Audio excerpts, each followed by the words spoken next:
اللهم صل على سيدنا ومولانا محمد اللهم صل على سيدنا ومولانا محمد اللهم صل على سيدنا ومولانا محمد وعلى آله وصحبه وبارك وسلم.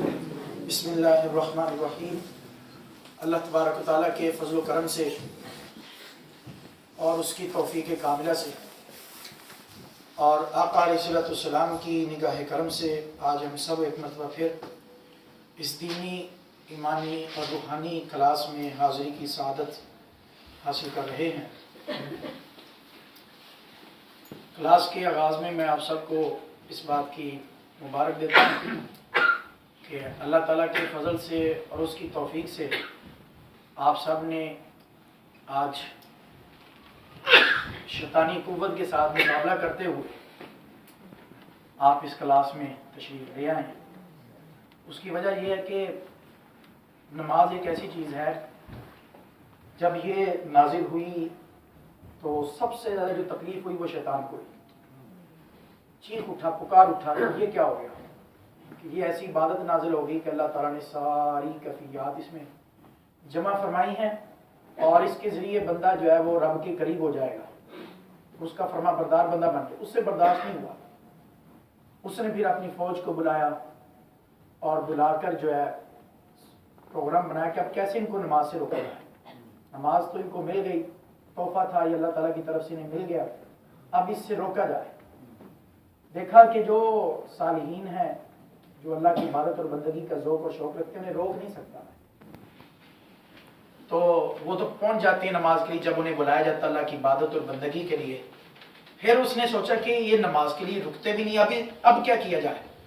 اب یہ کیا جائے ان کی نمازوں کو کمزور کیا جائے اور ان کی نمازوں کو خراب کیا جائے اور ان کی نمازوں کو وسوسوں سے بھر دیا جائے.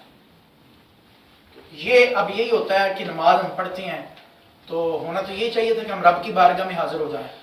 اتنے نماز کے باہر دنیاوی خیالات نہیں آتے جتنے نماز کے اندر دنیاوی خیالات ہیں. کیفیت یہ ہو جاتی ہے. یہ کیوں ہوتا ہے؟ یہ شیطان کی وجہ سے ہوتا ہے. تو اب یہ کلاس چونکہ یہ اسی لیے شروع کی گئی اب نماز کے ظاہر کو بھی ٹھیک کریں اور نماز کے باطن کو بھی ٹھیک کریں. اس لیے شیطان بہت زیادہ حملے کرتا ہوگا. یقیناً آج آنے سے پہلے کئی لوگوں کے ذہن میں آیا ہوگا کہ کوئی گل نہیں, اگلے اتوار چلے جاؤں گے تو پھر پتہ چل جائے گا کی پڑھیا سی ہے. کئی اس طرح کے خیالات آئے ہوں گے, سستی بھی پیدا ہوئی ہوگی, غفلت بھی ہوئی ہوگی. شیطان نے طرح طرح کے وسوسے ڈالے ہوں گے ذہن میں کہ کچھ نہیں ہوتا, پڑھ لیں گے تو نہیں بھی گئے تو کیا ہوا. اس طرح کی اور خیالات, سستی, غفلت, کوتاہی اور لاپرواہی. تو اس والے سے یقیناً اگر آپ آ گئے ہیں تو یہ آپ کی ایمانی قوت ہے. اور یہی سچے پکے مومن کی شان ہے کہ وہ شیطان کو نہیں دیکھتا, وہ رحمان کو دیکھتا ہے. سچے پکے مومن کی شان یہ ہے کہ وہ شیطان کو نہیں دیکھتا, وہ قرآن کو دیکھتا ہے, نبی علیہ السلام کے فرمان کو دیکھتا ہے اور اپنے ایمان کو دیکھتا ہے. اس والے سے اللہ تعالیٰ کا شکر ادا کریں اور اللہ تعالیٰ سے اس کی استقامت کی دعا مانگے کہ مولا یہ جو ایک ہفتے میں 1 گھنٹہ ہے تو فضل فرما, ہم کمزور ہیں. آپ کو پتہ ہے قرآن مجید کی تلاوت سے پہلے اعوذ باللہ کیوں پڑھی جاتی ہے؟ اس لیے پڑھی جاتی ہے ہم اللہ کی پاک بارگاہ میں عاجزی کا اظہار کرتے ہیں, مولا یہ تیرا کلام ہے, تیرا فرمان ہے, تیرے احکام ہیں, تو مولا میں کمزور ہوں, بے بس ہوں, عاجز ہوں, شیطان بڑا قوت والا ہے. مولا تیری اگر پناہ میں آ جاؤں, میں تیری حفاظت میں آ جاؤں تو پھر شیطان میرا کچھ نہیں بگاڑ سکتا. تو اعوذ باللہ پڑھ کے ہم گویا اللہ سے یہ عرض کرتے ہیں مولا اور اپنی عاجزی کا اظہار کرتے ہیں مولا تو ہمیں اپنی حفاظت میں لے لے, اپنی پناہ میں لے لے. آپ جب اس کلاس میں آئیں ایک تو اللہ کا شکر ادا کریں آنے کا, اور دوسرا ساتھ ہی اللہ تعالیٰ سے یہ دعا بھی کریں مولا تو ہمیں اپنی پناہ میں لے لے, اپنی حفاظت میں لے لے. شیطان جتنا مرضی ہمیں روکے, شیطان جتنی مرضی ہمیں مصروفیات یاد دلائے, جتنے مرضی کام یاد دلائے کہ تمہاری تو یہ مجبوری ہے, تم نے تو آج یہ کام کرنا ہے, جسم میں درد ہو رہی ہے, تکلیف ہو رہی ہے, آج تھکاوٹ ہے, آج رہنے دو, کچھ نہیں ہوتا, اپنے جسم کا بھی تو دیکھنا ہے, اپنی صحت کا بھی تو خیال رکھنا ہے. ٹھیک ہے, اس طرح کے خیالات شیطان ذہن میں ڈالے گا. مولا میرا نفس کمزور ہے, تو نے میری مدد فرمانی ہے اور تو نے مجھے توفیق دینی ہے کہ میں ان شیطانی وسوسوں کا مقابلہ کروں اور پھر میں ہر حال میں جو ہے اس دینی کلاس میں حاضر ہوں. تو اس والے سے اللہ تعالیٰ کا شکر ادا کرتے ہیں. پچھلی کلاس بھی بڑی اہم کلاس تھی، اس میں نماز کی برکات، نماز کی فضیلت اور اس کی اہمیت کو بیان کیا گیا اور نماز کے کچھ مسائل کو بیان کیا گیا. تو پہلے ہم آئیے قرآن مجید کے سبق سے آج کی کلاس کا آغاز کرتے ہیں اور اس کے بعد پھر ہم نماز کے مسائل کی طرف آتے ہیں. تو پچھلی کلاس میں ہم نے حروف حلقی کا سبق پڑھا تھا. حروف حلقی کتنے ہیں؟ 6. حروف حلقی کتنے ہیں؟ 6. حمزہ، ہا، عین، ہا، غین، خا. ٹھیک ہے، یہ ہم نے پچھلی کلاس میں پڑھے تھے. اور ساتھ ساتھ یہ پڑھا تھا کہ حلق کے 3 حصے ہیں. ایک حلق کا اوپر والا حصہ، ایک حلق کا درمیان والا حصہ اور ایک حلق کا نیچے والا حصہ. تو حمزہ ہا حلق کے نیچے والے حصے سے، عین ہا حلق کے درمیان والے حصے سے، غین خا حلق کے. جی دوبارہ بولیں، ہم پہلے بولیں کتنے اور کون کون سے ہیں؟ 6 ہیں. کون کون سے؟ حمزہ ہا، عین ہا، غین. سب بولیں، حمزہ ہا، عین ہا، غین. آنے میں مقابلہ کیا نا شیطان کا، ادھر کلاس میں بیٹھ کے بھی شیطان کا مقابلہ کرنا ہے. شیطان نہیں چاہے گا کہ آواز نکالو، کیونکہ اگر آپ آواز نکالیں گے تو آپ کا تلفظ ٹھیک ہو جائے گا، آپ کی نماز ٹھیک ہو جائے گی، قرآن ٹھیک ہو جائے گا. اور شیطان یہ نہیں چاہتا، لہذا ہم نے شیطان کا مقابلہ کرنا ہے. یہ ساتھ ساتھ ہماری روحانی اصلاح بھی ہو جائے گی، ساتھ ساتھ کہ ہم نے اپنی روح کو پاورفل کرنا ہے، روح کو طاقتور کرنا ہے اس انداز سے کہ ہم نے اپنے نفس کا مقابلہ کرنا ہے. دل روکے گا، نفس روکے گا، نہیں آواز نہیں نکالنی، بس باقی بول رہے ہیں نا. کچھ لوگ 10-12 مخصوص ہیں، منتخب ہیں، وہ آواز نکال دیتے ہیں، وہ سب کا بھرم ہو جاتا ہے.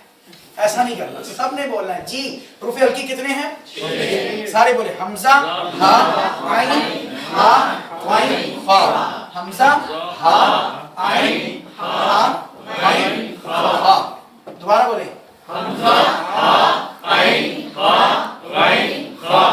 حمزہ ہا، عین ہا، غین خا. ٹھیک ہے جی.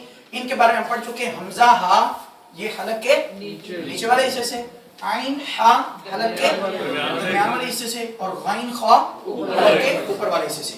آج ہم اس سے اگلا سبق پڑھتے ہیں.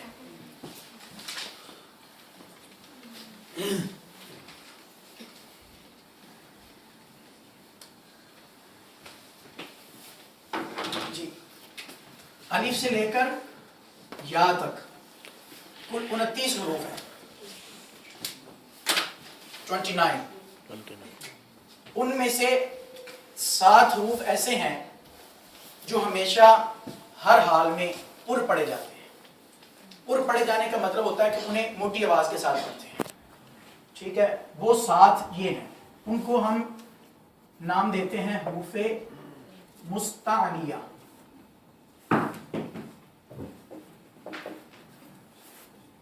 حروف مستعلیہ. حروف مستعلیہ. ٹھیک ہے، الف سے لے کر یا تک کل کتنے حروف ہیں؟ 29. ان میں 7 حروف ایسے ہیں جو ہمیشہ ہر حال میں موٹی آواز کے ساتھ پڑھے جاتے ہیں. ٹھیک ہے، وہ کون کون سے ہیں؟ خا، صاد، ضاد، غین، طا، قاف، ظا. ٹھیک ہے، یہ 7 حروف وہ ہیں جو قرآن مجید میں پڑھیں، احادیث میں پڑھیں، جب بھی عربی ہم بولیں گے یہ آواز موٹی آواز کے ساتھ پڑھے جاتے ہیں. موٹی آواز کیسے پیدا کرنی ہے؟ منہ تھوڑا سا بھر کر، ہوا کے ساتھ منہ ذرا بھر کر ادا کریں گے تو آواز میں موٹائی پیدا ہو جائے گی، آواز میں یہ پر ہونے کی کیفیت پیدا ہو جائے گی. خا، صاد، ضاد، غین، طا، قاف، ظا. جی بولیں، خا، صاد، ضاد، غین، طا، قاف، ظا. خا، صاد، ضاد، غین، طا، قاف، ظا. آپ بھی بولے نا، اب بولے آپ خا،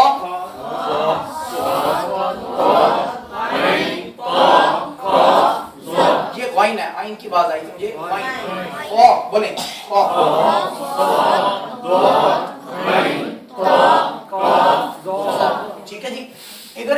آسانی سے یاد کرنا ہو تو عربی میں ایک جملہ ہے، اگر وہ یاد کر لیں تو یہ سارے حروف یاد ہو سکتے ہیں. مثال کے طور پر وہ جملہ ہے خص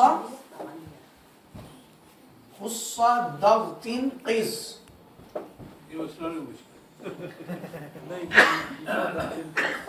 یہ مجموعہ ہے، اس پورے جملے میں یہ 7 حروف آ گئے. خص ضغط قز، بولیں خص ضغط قز، سارے بولیں خص ضغط قز، خص ضغط قز، خص ضغط قز. اگر یہ ہم جملہ یاد کر لیں تو یہ 7 حروف میں یاد ہو جائیں گے. خ صاد ضاد غین طا قاف ظا. جی بولیں خ صاد ضاد غین طا قاف ظا. پورے قرآن مجید میں یہ حروف جب بھی آئیں گے یہ ہمیشہ ہر حال میں پر پڑے جاتے ہیں، موٹی آواز کے ساتھ جو ہے وہ ہمیشہ پڑھے جاتے ہیں پورے قرآن مجید میں. ان کو ہم نام دیتے ہیں حروف مستعلیہ. نام آپ یاد کر لیں تو اچھی بات ہے، نہ یاد ہو تو کم از کم اتنا آپ کو ضرور یاد ہو کہ یہ 7 حروف ایسے ہیں جو ہمیشہ ہر حال میں پورے قرآن مجید میں پر پڑھے جاتے ہیں، موٹی آواز کے ساتھ پڑھے جاتے ہیں. مثال کے طور پر ہم سورہ اخلاص پڑھتے ہیں، اس کا پہلا لفظ اسے کل نہیں بولنا. یہ پہلے میں نے مثال دی تھی کل. آپ دیکھیں قاف پر آواز کے ساتھ، اگر آپ باریک آواز کے ساتھ پڑھ دیں کل تو وہ یہ والا بن جائے گا، تو معنی بدل جائے گا. قل کا معنی کہہ دو کہ وہ اللہ ایک ہے. اگر ہم باریک آواز کے ساتھ پڑھیں قل هو اللہ احد تو نعوذ باللہ من ذالک معنی بالکل بدل جائے گا. قل یعنی اس کاف والے کے ساتھ پڑھیں تو معنی ہوگا کھا لو وہ اللہ ایک ہے. تو اندازہ کریں یہ آواز کی کیفیت کا بھی خیال رکھنا بہت ضروری ہے. آواز کی کیفیت کا بھی خیال رکھنا بہت ضروری ہے. یہ پینسل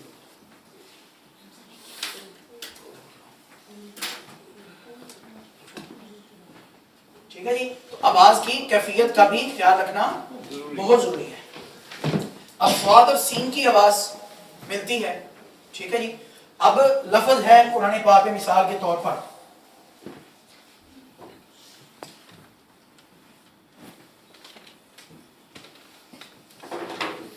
لفظ ہے سفر،